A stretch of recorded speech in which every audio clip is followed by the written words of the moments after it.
Buen día, bienvenidos a este panel que estaremos tratando acerca del código de red. Es un tema que nos atañe a todos, de mucha actualidad, y que deberíamos de estar ocupados todos en las empresas acerca de él, porque ya al día de hoy ya está en vigor. Mi nombre es Mario Alberto Solano, pertenezco al grupo CEMEX y trabajo en la división de energía, y adicionalmente soy vocal en la Comisión Reguladora de Energía para el Comité de Confiabilidad del Código de Red precisamente. El día de hoy nos va a acompañar el maestro en ciencias, el ingeniero Iván Mijares, que pertenece al CENACE Noreste. También nos acompaña el doctor Armando Llamas, que es catedrático en el Instituto Tecnológico de los Estudios Superiores de Monterrey. También está conmigo el ingeniero Roberto Sanders, que es ejecutivo en la compañía Pilar Mexicana. Y también el ingeniero Eduardo Martínez, que labora para Maco Integra. El día de hoy estaremos tratando temas técnicos y temas de esta ley que son muy importantes que todos tengamos en mente para poder ejecutar proyectos en nuestras industrias.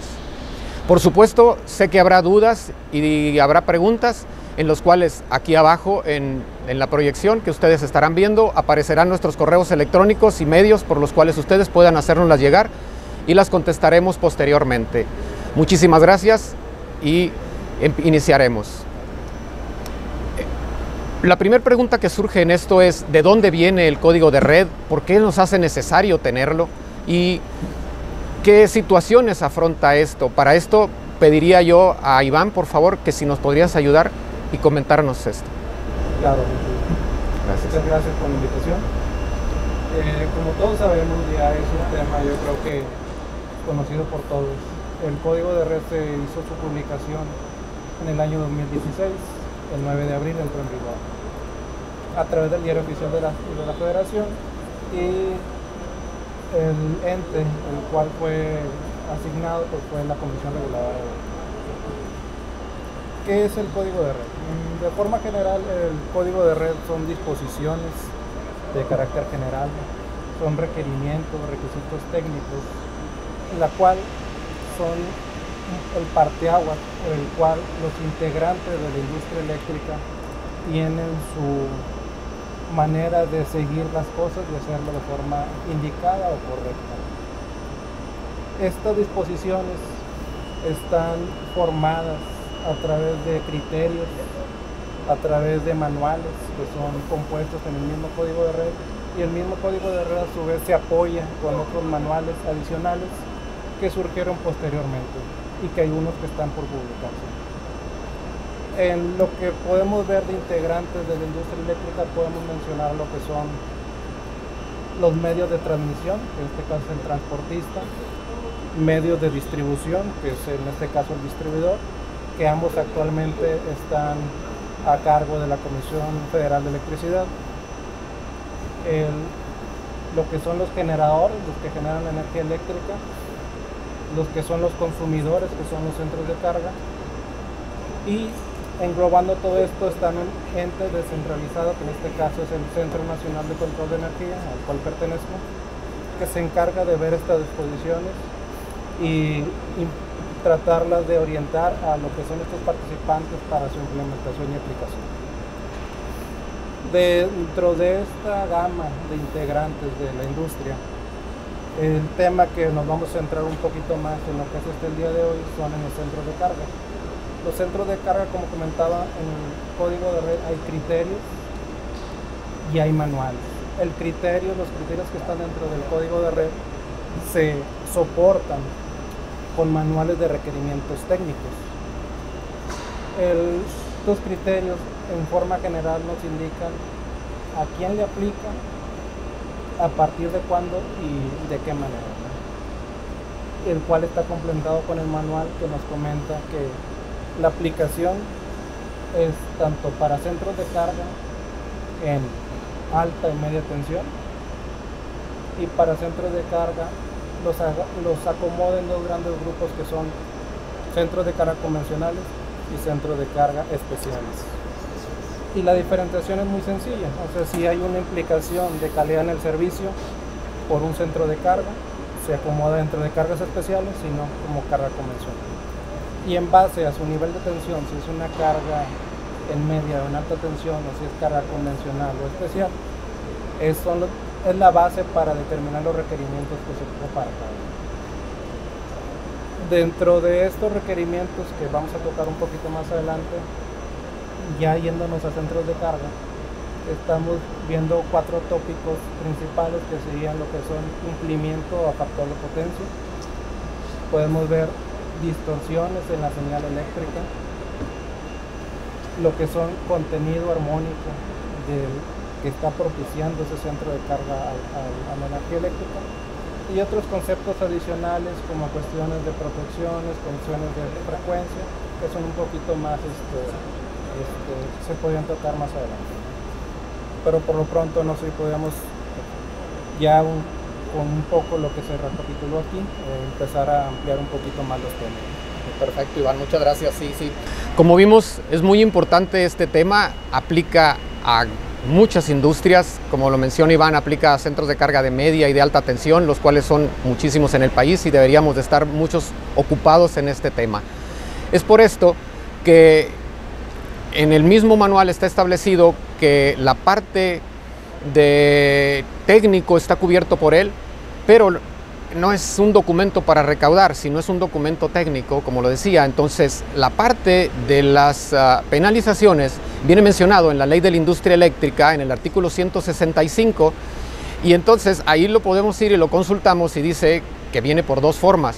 La primera forma es por incumplirlo, que va entre 50,000 y 200,000 salarios mínimos, solo por el hecho de haberlo incumplido, y además se le suma entre el 2 y el 10% de los ingresos brutos del año anterior, si a manera de la Comisión Reguladora de Energía el incumplimiento fue grave.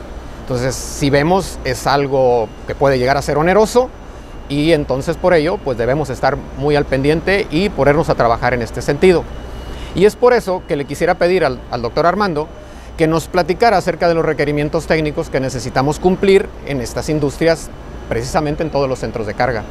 Por favor. Claro, con mucho gusto. Miren, quizás el más importante de los requerimientos es el de factor de potencia. Resulta que en el mundo de la electricidad pues tenemos voltajes y corrientes en forma alterna, en forma esencialmente senoidal. Cuando el voltaje y la corriente no van en fase, y esto lo representamos los electricistas mediante fasores, pues ya no van en fase, fíjense, presentan ahora esas flechitas una diferencia angular.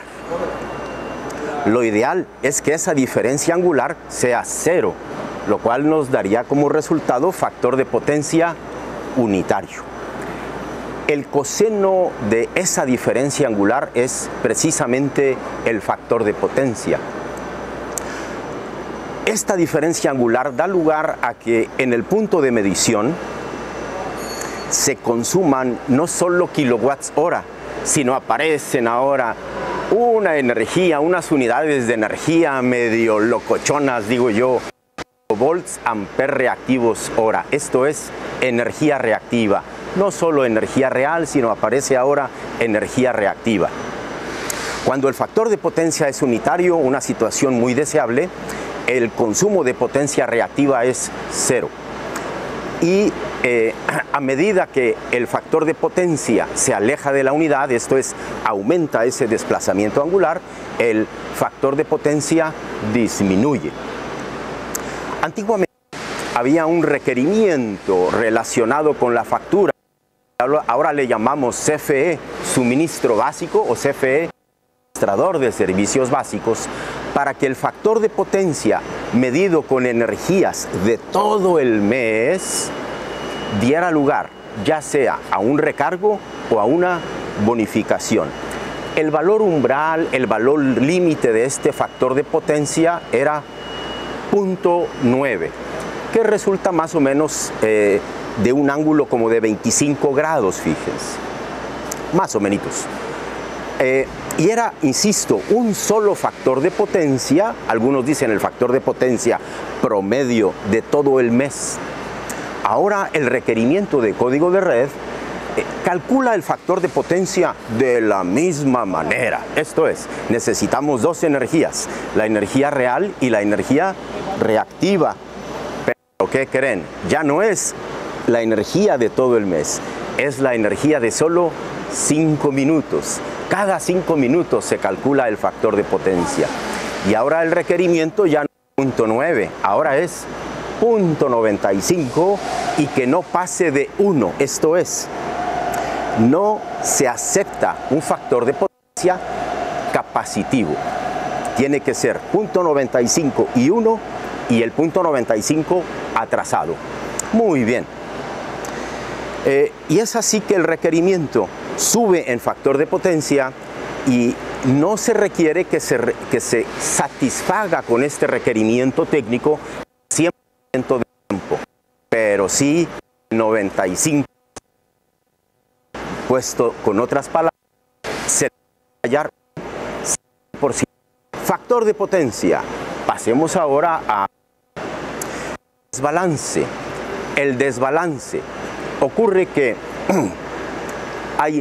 típicamente son sistemas trifásicos y es muy deseable que las corrientes que demandan los centros de carga tengan la misma magnitud. Cuando esta magnitud se desvía, ya no es la misma en las tres fases, aparece entonces un desbalance. Código de red tiene requerimiento para desbalance de corriente. El último, flicker. Ciertas cargas no son constantes, sino que son fluctuantes. Al ser fluctuantes da lugar a que el voltaje medido en medidor de facturación presente fluctuaciones. Y eso es el flicker. Código de red también tiene requerimiento de flicker o parpadeo de lámpara, porque es donde más afecta en las lámparas incandescentes. Adelante. Perfecto, muchas gracias, doctor. Efectivamente, como ya pudimos nosotros escuchar al doctor Armando, nos damos cuenta que existen varios factores que nos afectan. Como decía Iván, existen otros adicionales. Y también él mencionaba una cosa, existen varios centros de carga, tipos de centros de carga. El tipo de centro de carga convencional y el tipo de centro de carga especial. No tienen todos los mismos requerimientos de estos que nos mencionaba Armando. Entonces debemos nosotros estar al pendiente y revisar nuestro centro de carga, de cuál de los pertenece, para ver cuáles son los valores que nos van a aplicar. Y voy a poner el ejemplo del factor de potencia. En ese sentido, el factor de potencia aplica para todos los centros de carga conectados en alta tensión, pero para los conectados en media tensión no aplica. Y los otros parámetros que el doctor nos comentó también tienen valores, pero tienen valores límites de consigna diferentes. Por eso es necesario revisar esas tablas en el documento principal. Además de esos parámetros que Armando nos mencionó, también hay otro que es la distorsión armónica, pero para eso nos lo va a platicar Roberto. Por favor, Roberto, platícanos acerca de él. Claro que sí. Hay otro parámetro que es muy importante, que antes no lo medían y ahora sí lo van a medir, que son básicamente los armónicos. ¿Qué son los armónicos? Para entender un poco. Como bien mencionó el doctor, la onda que nos gusta es una onda senoidal. Cuando esa onda, por elementos distintos, que generalmente son elementos de potencia electrónicos, distorsionan, se le suma unas ondas múltiplos de la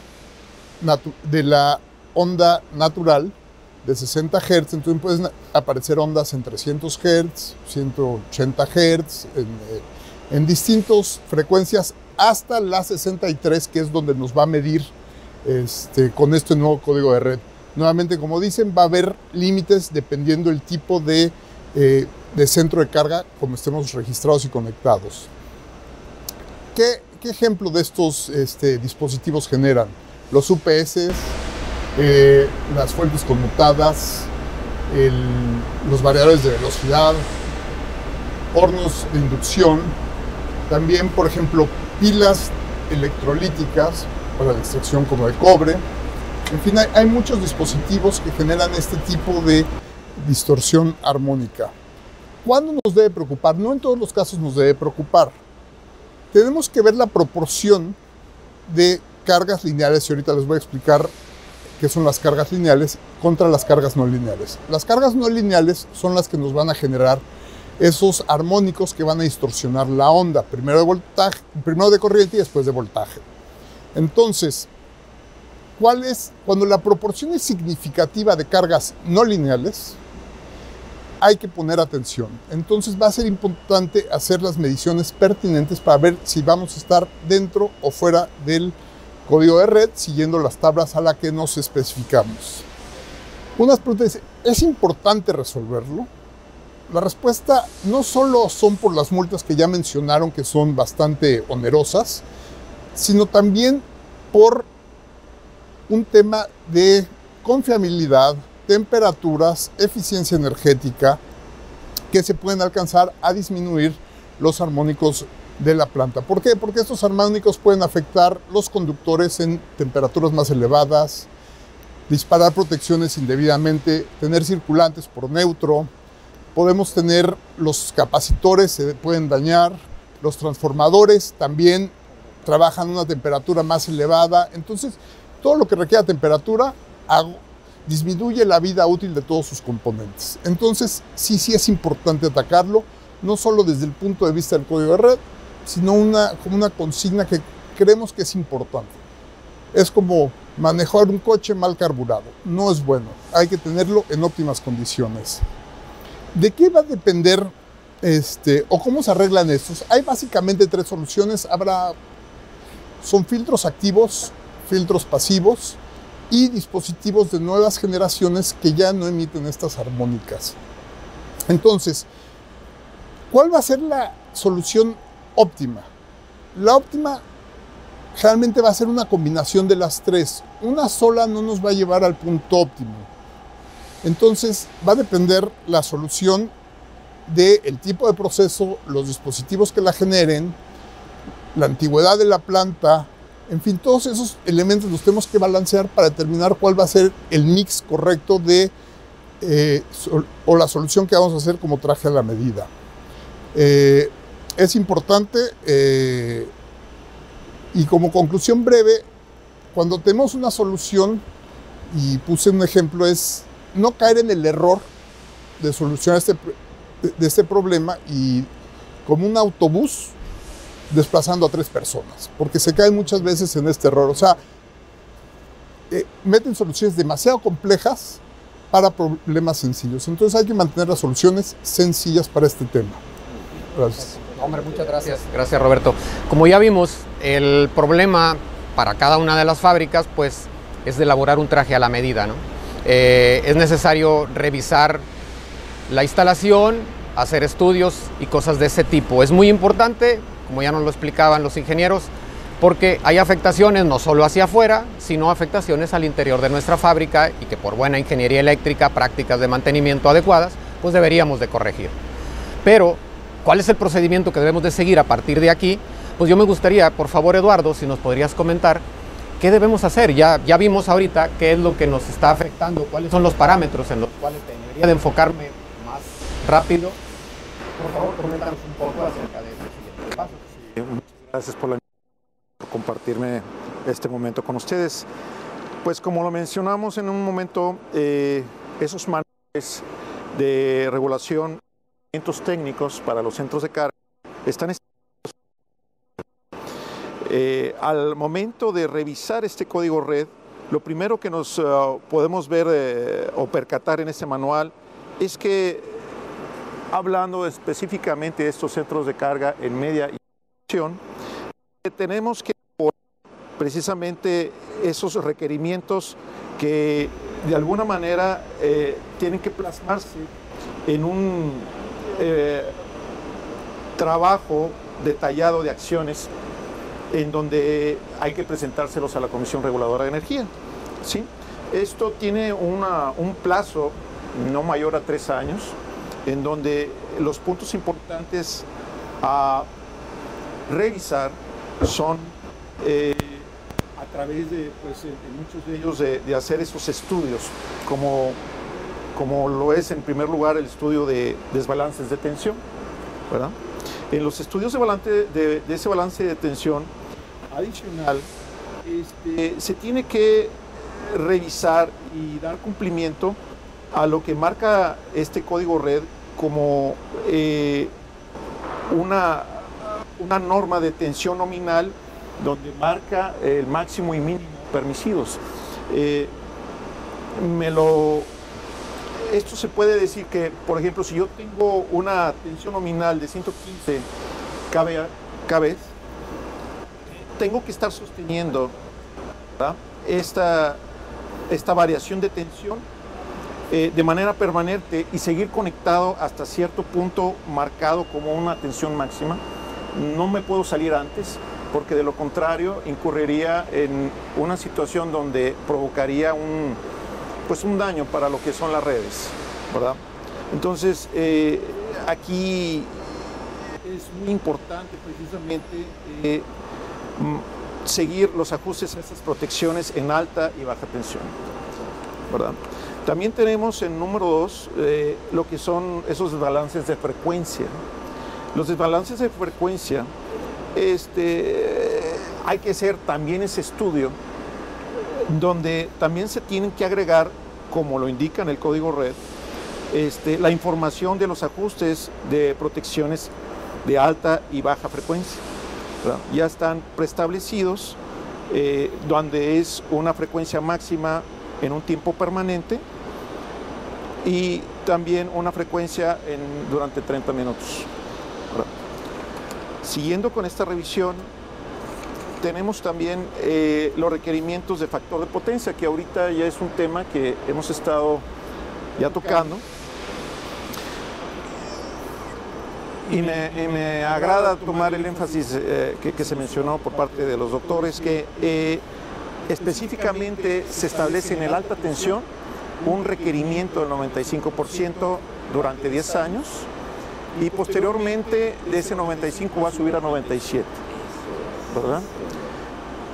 Más sin embargo, bien se dijo, esto está solamente enfocado a la alta tensión, no está afectando precisamente a los centros de carga de media tensión, ¿verdad? Eso sí es una buena noticia, al menos para la gran población.